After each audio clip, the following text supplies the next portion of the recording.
casi siempre era un te quiero de mi mamá a respuesta de lo que tú le decías. O sea, había que decirle tú primero, oye, gorda, te quiero mucho. Ay, al principio cuando no andaba así como de buenas, ay, ya vas a empezar, hombre, con tus cosas, ¿no? Como que me quieres mucho, ¿no? Cosas así como que se resistía mucho a aceptar los te quiero. O la otra era ya un poco más grande ella, más madura. Ah, yo también, mi hijo. Pero era difícil que ella te dijera un te quiero mucho. O a veces, ay, pues ya saben que porque yo a veces me ponía, yo siempre fui muy sentimental. Entonces cuando nace José, el más chiquito, mi hermano menor, pues a uno le dan celos, ¿no? Porque inmediatamente te das cuenta, para empezar te toca cuidar al otro, ¿no? Tienes que andarlo cuidando ahí. Le llega a pasar algo al chamaco y aguas. Porque a mí todavía me tocó que mi mamá me pegara, pues. Todavía me tocó. A José ya no le tocó casi. Una que otra pela le dieron, pero muy leve. Comparado con uno, ¿no? Entonces, hubo esas carencias de amor en el corazón. De parte de la mamá, menos que la del papá, porque la del papá no hubo absolutamente nada. Y siempre cuento este testimonio porque para mí es muy significativo que lo escuche la mamá, que lo escuche el papá, porque pasa toda esta parte de mi vida donde era yo reconocido como una persona que tenía muy buen corazón, dicho por labios de mi mamá. Ay, ya yo tiene muy buen corazón, pero es muy tonto, decía mi mamá. Es muy tonto porque permite que le peguen a sus hermanos y al rato ya anda como si nada con ellos. Claro, pues eran mis hermanos, ¿no? Al punto que voy y a la que quiero llegar en este momento de este compartir, que más que charla, le digo, es algo testimonial, fue la relación que hubo con papá, porque era muy poca la relación con papá, más que lo que les he comentado. Y cómo Dios, y esa es la parte central de lo que les quiero compartir, cómo Dios, hermanos, cuando llega al corazón, cuando llega la historia de una persona, te enamora. Y una persona enamorada dice y hace muchas cosas que si no está enamorada no los puede hacer. Un enamorado hace cosas impensables, ¿no? Por eso está la locura de amor. Un enamorado, no sé si esto lo vaya a ver mi hermano Beto, pero él se enamoró hace como unos 2 años. Mi hermano, qué esperanza que bailara, que yo lo viera bailando en la cumbia del sapito, ¿no? O no sé, la que gustes y mandes, la cumbia que sea. Enamorado, andaba bailando, ¿no? Y no le importaba, él iba al baile, ¿no? Se acostumbran a los bailes en los pueblos, aquí también. Pero muy curioso, por eso estaba enamorado, o sea, porque el amor te permite hacer eso, pues hacer cosas que no lo haría porque hay algo acá adentro, ¿no? Que te mueve a hacer cosas inimaginables. Eso es el amor humano y el amor de Dios también. Si tú has tenido estos momentos de enamoramiento de Dios, que sé que muchos de ustedes, porque son gente de iglesia, ¿qué fuiste capaz de hacer cuando tenías ese amor en tu corazón? ¿Qué fuiste capaz de hacer cuando estabas lleno de amor, llenito de amor? Cuando saliste de aquella misa de sanación, cuando saliste de aquel retiro espiritual. Muchos de ustedes fueron capaces de darle un abrazo a una persona que les había hecho daño, ¿no? Fueron capaces de mostrar amor con una palabra al hijo, al esposo, al papá, que hace muchísimo tiempo que no lo hacían.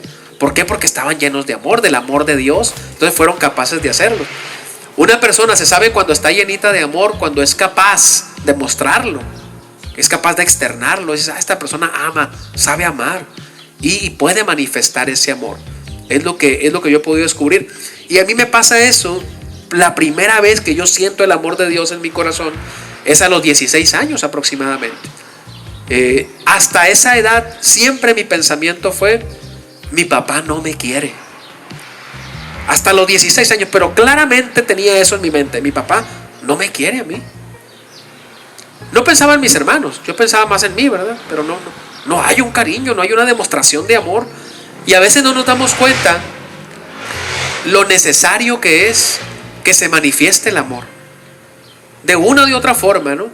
Y uno como chamaco siempre está esperando que el adulto manifieste ese amor.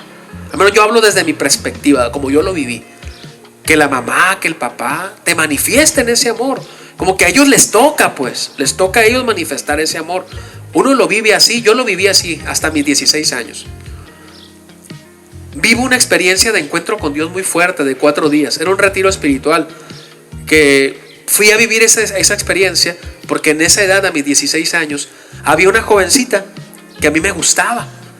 Había una jovencita que para mí era la niña más bonita del pueblo, ¿no? Y a mí me gustaba mucho. Y esta niña supe yo que ella iba a ir a este retiro. Y era un retiro mixto, hombres y mujeres. Y dije, ay, qué padre, la voy a ver 4 días, ¿no? Yo nunca, ni por la mente me pasaba, yo voy a ir a encontrarme con Dios. ¿Cuál Dios? Yo voy a ir a encontrarme con mi diosa, ¿no? Con esta chamaca que me encantaba, ¿no? Yo estaba enamorado de ella. Y dije, qué padre va a ser estar ahí en este retiro. Yo me imaginaba, ¿no? No sabiendo que era un retiro. Llego al retiro y nunca he olvidado la fecha, porque yo sé que los enamorados nunca olvidan las fechas. Nunca olvidan. Si se olvidan las fechas, preocúpense. Algo está pasando ahí. Las fechas no se olvidan. La primera vez que me tomó la mano, y hasta ahí voy a parar. Nunca olvida uno. Entonces, nunca olvidé yo la fecha del 16 al 19 de enero de 1995. 16 al 19 de enero del 95, yo recibí un amor mucho más grande. Y se me hace muy curioso porque a mí me llamó Dios a acercarme a Él a través de una muchachita que a mí me gustaba, pero Dios ya tenía un plan, yo no sabía, ¿no? Voy al retiro, entro al retiro y resulta que ella entró también al retiro, pero no le tocó estar donde yo estaba. Ella estuvo en un servicio de cocina, acá como las cocineras. Entonces nunca la vi, no la vi ninguno de los días. Y yo iba con la esperanza de verla, ¿no? Y no la vi. No la vi a ella y dije, bueno, pues ni modo, ya estoy aquí. Es que hay más chamacas de todos modos. Dije, voy a vivir, yo vengo aquí a ver qué agarro, ¿no? Y entro al retiro y lo que agarré fue algo muy hermoso, que fue el segundo día, les platico. Nos compartieron una charla por la mañana. Y era una charla de la historia de un árbol. Era la historia de un árbol que se convierte en el mejor amigo de un niño. El niño no tenía amigos.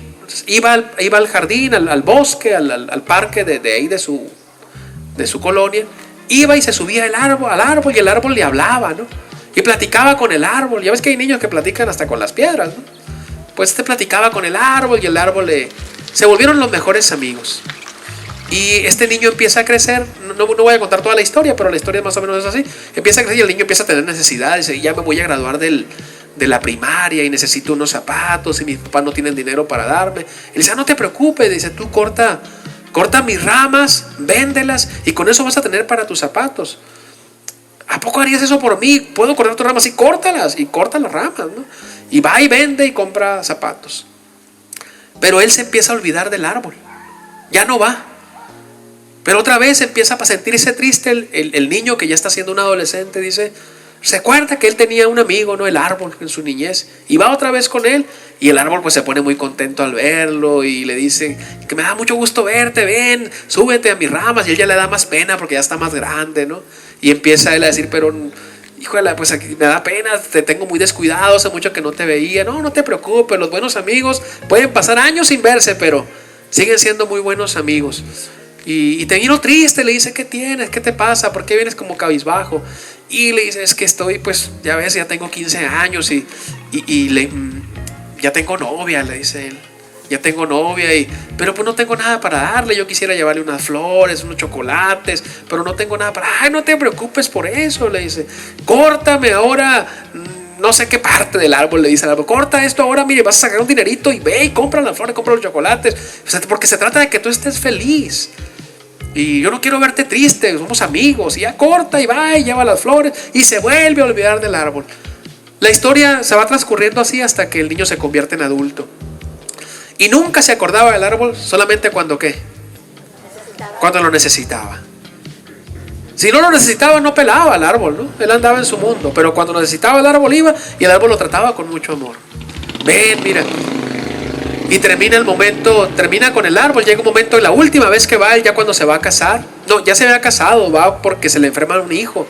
Y vuelve con el árbol y le dice, mira, córtame, le dice, córtame completo, le dice, córtame y llévate el tronco, llévate esto y mira, y vas a tener dinerito para sacar a tu hijo del hospital. Yo cuando escuchaba la historia, yo empezaba a llorar, escuchando, yo soy muy sentimental. Entonces empecé a llorar y porque sentía que Dios me estaba hablando a través de eso. ¿Quién había sido mi árbol o mis árboles que habían estado siempre para mí? Pero que yo me olvidaba de ellos. Que nada más cuando los necesitaba. Porque yo cuando ocupaba dinero, mi papá no me demostraba su amor. Pero si yo ocupaba algo, mi papá me lo daba. mis zapatos, mi uniforme. A mí me encantaba bailar, eso de repente cambió mi vida, ¿no? Pero me encantaba bailar como muchos niños, ¿no? En el kinder, cuando me gradué de kinder, yo bailé todos los bailables, 6 bailables fueron. Y habría que comprar el uniforme de cada bailable, que de Nayarit, que de no sé qué, todos. Y me compraron todos mis guarachitos, mis botas, mi sombrero, todo. Me encantaba bailar. Hay una anécdota más ahí, pero no me voy a extender más. Pero mi papá siempre estaba, pues, atufado, sin hablarlo, ni nada, pero siempre. Entonces, cuando yo escuchaba la historia del árbol, era la historia de mía y de mi papá, o de mi papá y mía, que siempre había estado, pero yo era bien crítico con mi papá. Yo lo juzgaba fuertemente porque no me mostraba el amor como yo quería. Él me lo mostraba dándome cosas, lo que él podía. Un momento en que ya no pudo porque mi papá enfermó, perdió el trabajo y ya no pudo. Pero ahí él había sido mi árbol. Y yo creo que si nos ponemos a pensar, en nuestra vida todos tuvimos un árbol, pues. Esa persona que estuvo ahí para nosotros, aunque muchas veces nos fuéramos, seguía estando ahí. Yo me acuerdo que yo empezaba a llorar, pero me daba mucha vergüenza llorar, porque éramos 82 jóvenes viviendo el retiro. Eso fue el 17 de enero. Yo estaba sentado, porque nos sentaron en el piso. Eso fue lo único malo del retiro, que salí, perdónenme, pero salí sin nalgas del retiro, hermano. Por si no tengo. Todo en el piso, no sé, era muy cansado, ¿no? Porque el retiro fue en una iglesia, o sea, no había las instalaciones como ahora en las casas de retiros, que están las, bueno, no sé, las sillas, bancas. Allá no, era una parroquia pobre, era una parroquia muy sencilla y no había, pues, el mobiliario, ¿no? Y estábamos en el piso. Y a un lado de mí, sentados, estaban 2 chamacas, no me acuerdo quiénes eran, pero ellas escuchaban la historia y como que les entraba por un oído y salía por el otro, hasta se reían, ¿no? Y yo con ganas, compungido, con ganas de llorar, porque yo estaba acordando mucho de mi papá. Termina la historia del árbol hasta que el árbol queda extinguido. Y la mamá que dio esa charla nos cuenta el testimonio. Que al escuchar ese testimonio, no sé si les ha pasado, yo creo que sí, que vas a una charla que parece que te están diciendo a ti las cosas, ¿no? Es impresionante. Oye, parece que me están narrando mi propia vida. Y eso fue lo que a mí me pasó.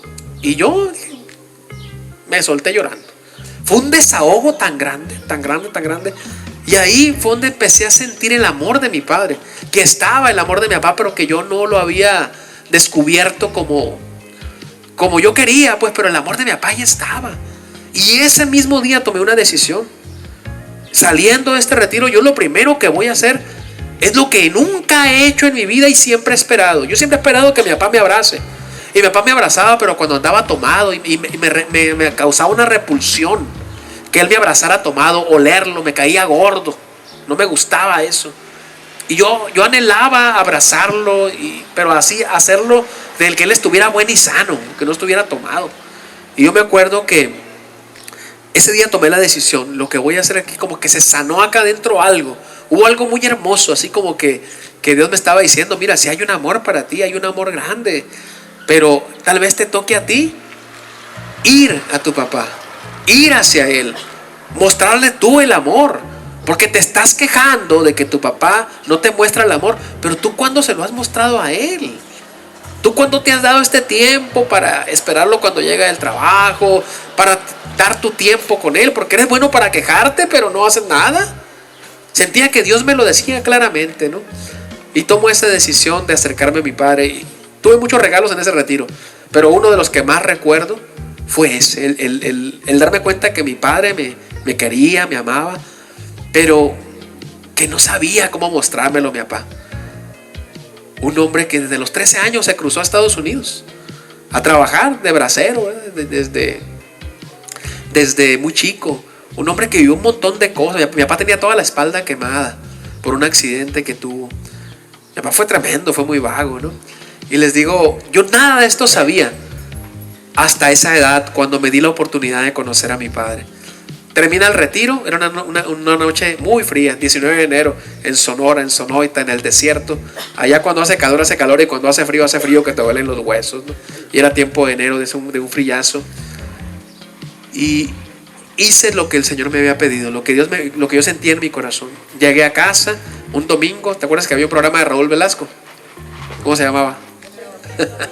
Aún hay más, creo que decía, ¿no? Siempre el domingo. Recuerdo que llegué con un poquito de miedo, pero bien decidido. Llegué y dejé la maleta de mi retiro y me fui directamente a la habitación donde estaba mi papá. Me fui a buscarlo. Y me acuerdo de siempre el domingo porque él estaba viendo el programa. Y llegué directamente, y fui y lo abracé a mi papá. Y él se sorprendió mucho, ¿no? Porque imagínate, pues nunca se había dado eso. Fui y lo abracé. Y todavía de pilón, algo que no acostumbrábamos el beso nosotros. Besar a papá no era una costumbre. Y fui y le di su beso en la mejilla a mi papá y lo abracé. Dije, te quiero mucho, padre. Y lo más bonito no fue eso para mí. Lo más bonito fue cuando yo me retiro de los brazos de mi padre. Porque cuando yo me voy alejando, mi papá me jala. Me para fuerte, mi papá me jala. Me regresa el beso en la mejilla y me dice, yo también te quiero mucho, mi hijo. Ha sido el día más feliz de mi vida. El más feliz de mi vida ha sido ese. Sentía que había un vacío acá y que en ese momento se llenó. Se llenó de una forma para mí impresionante, así de escuchar de labios de mi padre que me dijera que me quería, que me abrazara, que me diera un beso. Eso para mí fue algo que me cambió totalmente. Porque empecé a acercarme a mi viejo. Empecé a conocerlo, a estar con él, a esperarlo más. A irme no le gustaba que fuéramos al trabajo a estar con él. Porque mi papá era muy volado con las señoras.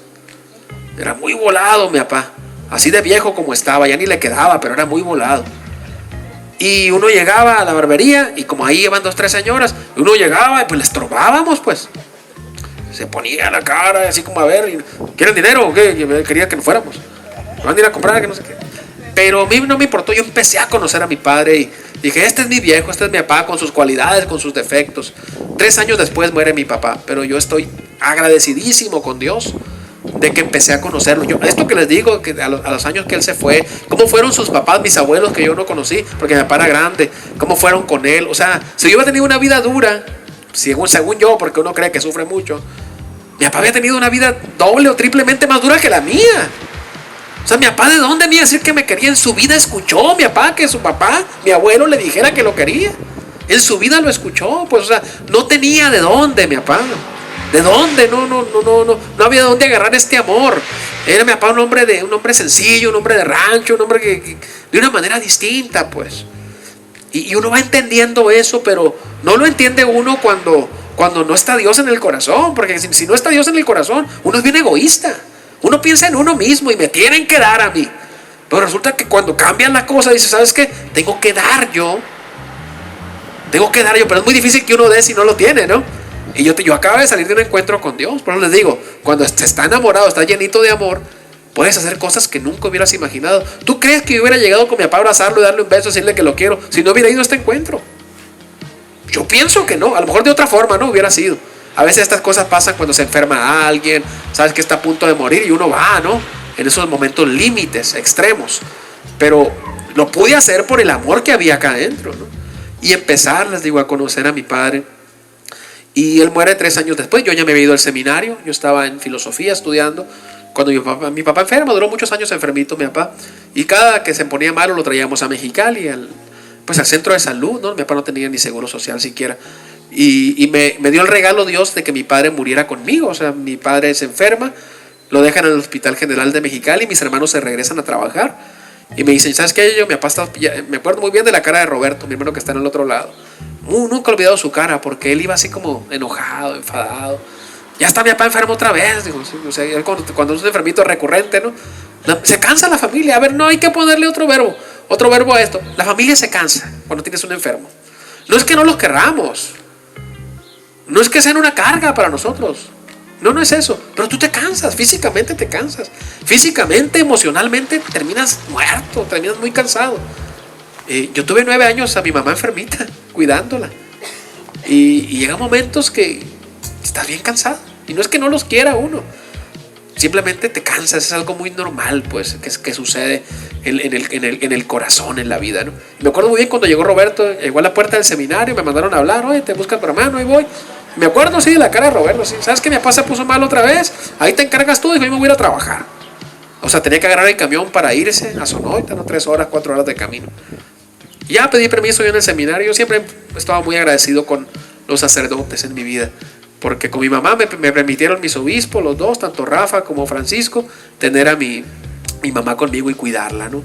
Y en aquel tiempo de seminarista también me permitieron que lo cuidara. Y yo me iba en las noches y me quedaba con mi papá en el hospital, pues ahí a quedarme con él, a cuidarlo. Y yo recuerdo muy bien, mi papá falleció un 25 de agosto del 2001, si no me equivoco, cuando fallece él. Y una noche antes de que él falleciera, no, la misma noche que él fallece, cuando lo hospitalizan, primero yo llego con él, mi papá todavía hablaba, estaba consciente, yo llego, le agarro la mano, le digo, no, papá, tranquilo, le digo, vas a ver, con el favor de Dios vas a salir. Y me acuerdo que me dijo, no, mijo, ya me voy a ir, me dijo, esta ya es la buena, prácticamente me dijo, no, me voy a ir. Él tal vez lo sentía, ¿no? Que era ya en su momento. Y ya, ¿no? Lloramos un ratito juntos, le di su beso, papá, te quiero mucho, él también. Fue la segunda vez que nos dijimos el te quiero, ¿no? Porque no hubo muchos más, tampoco puedo yo engañarlos, porque le cuesta a uno, hay muchas resistencias, ¿no? Y inmediatamente me acuerdo que le hablé a un amigo mío, sacerdote, del seminario del padre Arturo. Le digo, ¿sabes qué, padre? Está bien malo mi papá, le digo, puedes venir a verlo. Y sí, fue a verlo ese día, 25 de agosto, como llegó como a las 7 de la tarde, le hizo la unción de enfermo, lo confesó. Bajo yo a encaminar al padre ya de regreso a que tomara su carro. Voy de regreso y cuando subo acababan de tapar a mi papá, acaba de fallecer. Y yo le di muchas gracias a Dios porque tuvo los sacramentos, pues, y nosotros creemos que los sacramentos son el camino al cielo, ¿no? Él tenía los sacramentos, independientemente de la historia de mi papá, de sus pecados, lo que fuera. Ese momento fue para mí muy bonito, que Dios le regalara un sacerdote en ese momento, que le confesara, que lo ungiera, lo preparara para su último viaje, ¿no? El viaje al cielo, a la vida eterna. Y les comparto todo esto porque creo que desde esa experiencia, a los 16 años, cambió mi vida totalmente. Y aprendí a eso, a intentar siempre primero llenarme de Dios. Porque si tú te llenas de Dios, entonces vas a tener el amor de Él y vas a ser capaz de dar el amor. Creo que cuando no estamos llenos del amor de Dios, todo nos cansa muy fácilmente. Nos cansamos mucho.